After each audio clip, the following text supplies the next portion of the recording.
Bienvenidos al programa Haciendo Familia, queridos amigos. Vivimos épocas confusas, diríamos. Bueno, hace muy poquitos días la Corte dictaminó quitar la pena al aborto en caso de violación y que no es necesario recurrir a los tribunales para solicitar una autorización judicial en ese sentido. El máximo tribunal del país, cuya jurisprudencia es obligatoria para los jueces inferiores, confirmó una sentencia del Tribunal Superior de Justicia de la provincia sureña de Chubut. Al hacer esto, se abre una inseguridad total para el niño por nacer. Y precisamente por eso recuerdo unas palabras que había dicho Juan Pablo II, que él insistió mucho que tenía que haber un estatuto del embrión, proteger la vida desde la concepción. Y había dicho lo siguiente: la ciencia ha demostrado hoy por hoy que el embrión es un individuo humano que posee desde la concepción una identidad propia. Por tanto, dijo, es lógico exigir que esta identidad sea jurídicamente reconocida, ante todo en su fundamental derecho a la vida. ¿Qué distancia en las posturas? Bueno, precisamente para hablar de estos temas hemos invitado hoy a la hermana Elena Lugo. Bienvenidas al programa. La hermana Elena Lugo es doctora en filosofía, presidenta de la Comisión de Bioética José Kenstechi y pertenece a la congregación de las hermanas de Shasta. Así es. Y Cecilia Berni, licenciada en educación y doctorado en doctoranda, porque todavía no se recibió, en psicopedagogía. Bienvenidas al programa. Muchas gracias. El tema que se nos plantea, hermana Lugo, es sinceramente grave para la vida. ¿Qué podría agregarnos a esto? Verdaderamente es una pena que al despenalizar un evento como el aborto, se da un paso más a depersonalizar al embrión, al feto. Y estamos ante una situación donde la aparente legalidad da pie a pensar que también esta norma o esta ley es legítima. Es decir, que estamos olvidando que una ley, para ser justa, tiene que sustentarse en una ley natural que defiende la dignidad inherente al ser humano, independientemente de condiciones, independientemente si está en el seno materno, si ha nacido, independientemente si tiene o no salud, si viene con alguna tara. Es decir, que estamos confundiendo la dignidad de la persona con condiciones como calidad. Y claro, en cuanto al aborto, en la situación de la señora violada, es terrible que haya sido violada, no cabe duda, pero una injusticia como es el hecho de ser violada no se puede corregir con otra injusticia, y en este caso perpetrada contra el más inocente, vulnerable y dependiente, a saber, el feto o el embrión. Bueno, sinceramente es duro lo que nos está pasando, porque también se podría hacer un código de violadores, ¿no es cierto? O sea, juntar información, tenerlos inscritos, un registro donde, bueno, si este hombre violó, fuera preso. Pero yo lo que veo que esto es muy injusto, porque siempre se destruye al que no se puede defender y el violador continúa por ahí, y en este caso todavía peor, porque es el padrastro. Quiero pensar que la Corte también va a poner preso al padrastro, le va a dar una pena severa, tan severa como la de matar al embrión. Yo no digo que lo mate, pero una prisión quizás permanente para que no vuelva a suceder esto, ¿no? Porque sería una forma de prevención. Pero bueno, vamos a hablar de cosas positivas, porque eso es la parte que tenemos, que sucede en una sociedad que está un poco confundida en este momento. Confundida precisamente por estas cosas, ¿no? Cuando los dirigentes en una sociedad toman estas determinaciones, la sociedad queda paralizada y se confunde. Entonces, ustedes están trabajando precisamente para aclarar muchas cosas, a través de cursos, a través de talleres, y bueno, precisamente de eso quiero que me hablen y me cuenten. ¿Qué actividad se piensa para este año desde Shepstone y desde la Comisión de Bioética? Sí, bueno, una de las actividades es el curso de bioética para docentes, que ha sido totalmente rediseñado, y justamente el primer encuentro se llama Celebra la Vida. ¡Ay, qué hermoso!, ¿no? Sí, sí, sí. Lo hemos rediseñado porque antes eran 3 encuentros y solamente encuentros presenciales, pero ahora se ha rediseñado para que sea semipresencial. Va a tener 4 encuentros con un trabajo de integración final, y durante esos 4 encuentros, que es un encuentro por mes, vamos a tener encuentros virtuales en educación a distancia. Estamos haciendo todo el diseño didáctico para el material de cada uno de los encuentros, y obviamente van a haber actividades que se van a hacer utilizando las nuevas tecnologías. Y justamente es para todo lo que vos decías hace un momento, porque creo que como educadores, como formadores, tenemos el deber y el derecho de informarnos, de investigar y de tratar con todos nuestros valores los temas que nuestros dirigentes tratan. Y si nosotros no estudiamos y si nosotros no investigamos, dejamos, o sea, que alguien que a lo mejor no piensa como nosotros lo haga. Sí, yo pienso, yo fui educadora y ahora no ejerzo, pero pienso qué respuesta puede dar un maestro cuando un alumno le pregunta: señor, ¿qué es género? ¿Qué responde? Y bueno, para eso te tenés que formar, porque Claro. a nosotros en ningún instituto de formación docente nos han formado para todo ese tipo de cosas. Es más, cuando cursé mi materia con la hermana Elena en el doctorado, encontramos que no hay códigos de ética para pedagogos.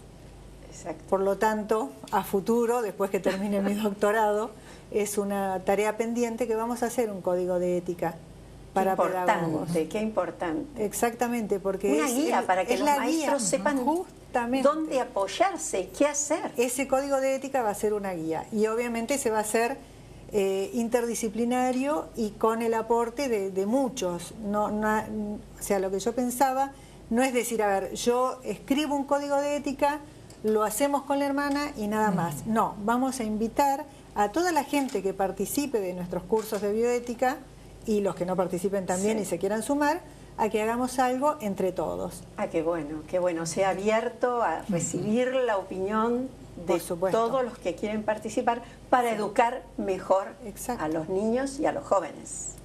Sí, es muy importante que el educador se autoeduque. Ya lo creo. Y este código va a reflejar, va a expresar los sentimientos más profundos, las convicciones que acompañan al educador de vocación. Porque evidentemente un código no puede ser un recetario. No. Un código debe hundir sus raíces, por decirlo así, en una creencia básica del educador. Porque, como decía el padre José Kentenich, fundador de nuestra congregación, de nuestro instituto, un educador es un ser que ama y nunca deja de amar, independientemente de si el alumno le frustra o el alumno se resiste, sigue creyendo en lo noble y positivo de ese alumno y lo acompaña, ¿eh? Y su autoridad consiste en generar vida nueva en ese alumno. Yo creo que los padres somos educadores, ¿no es cierto? Y que los que somos papás vemos que los nenes desde chiquititos, desde bebés, captan qué está bien y qué está mal. Sí. ¿Cómo lo captan? Primero con la mirada. Yo ahora soy abuela y veo a mi nieto de 7 meses que cuando va a hacer algo, como ir al enchufe porque ya gatea, que está mal, porque varias veces se le dijo que no se toca, mira como pidiendo permiso. Sabemos que entonces hay una conciencia clara en el hombre que le dice esto está bien y esto está mal. Por eso el hombre no mata, ¿no? El animal sí para comer. La conciencia, hermana, ¿se puede educar? Por supuesto, se debe formar a través de toda la vida. Y es importante recordar que la conciencia ni es una especie de mensaje que trabaja automáticamente, es decir, no se nace con la conciencia ya hecha, formada, ni tampoco es la conciencia un mero reflejo de condicionamiento social. Más bien la conciencia es una capacidad inherente propia del ser humano que le dice básicamente lo siguiente: hacer el bien y evitar el mal.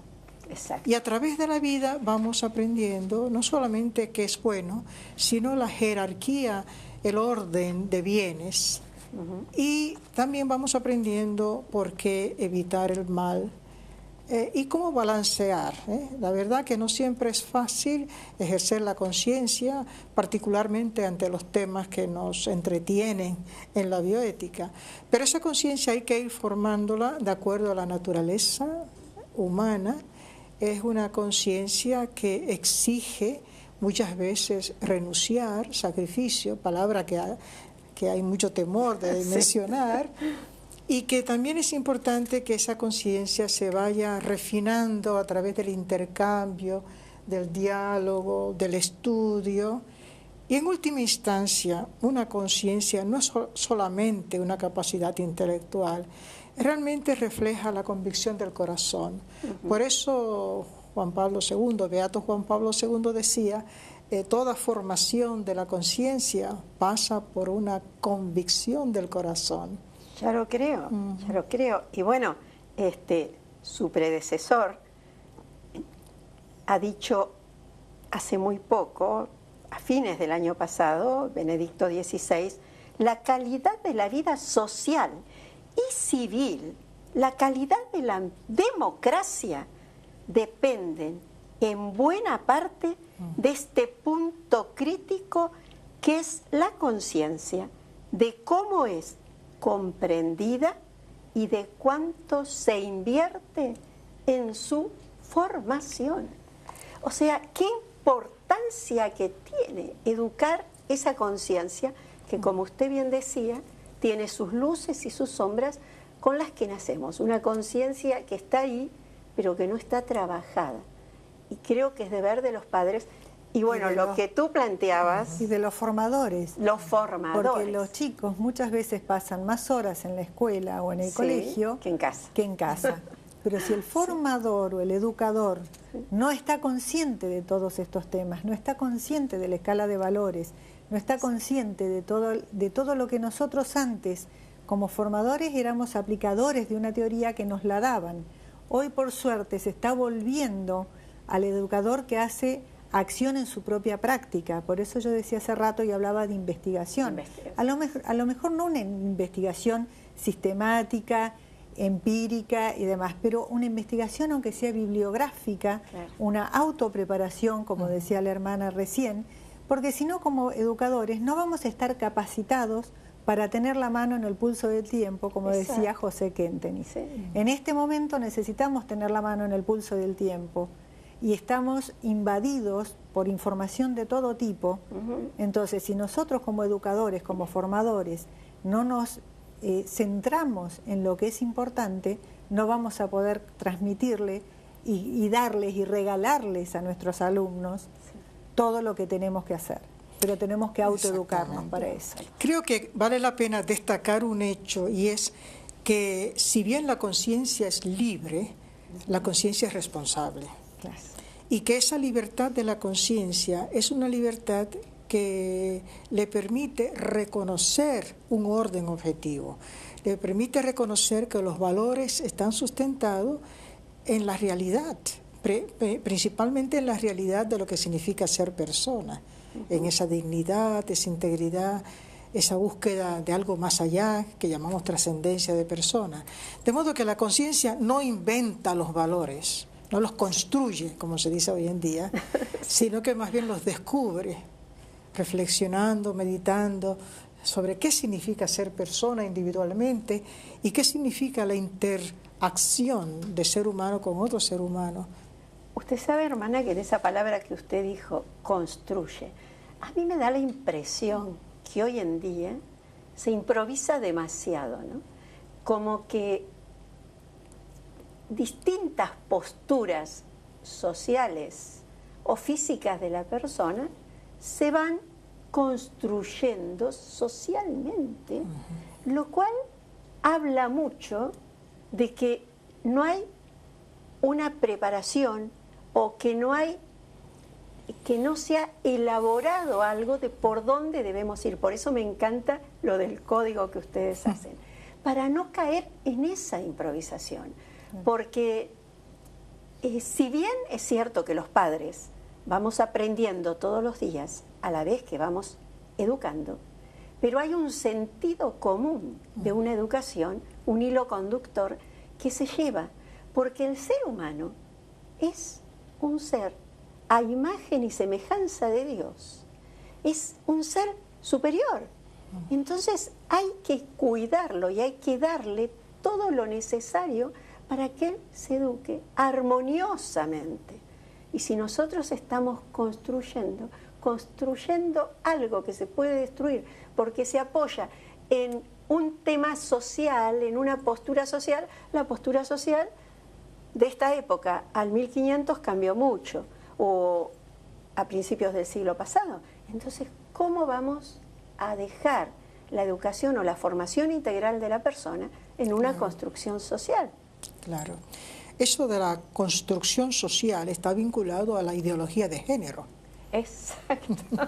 Lo cual nos da a entender... ¿Qué es eso, hermana? Que vivimos en una época donde hemos desestimado la naturaleza como criterio, como un criterio común, universal, objetivo, que se aceptaba como punto de partida.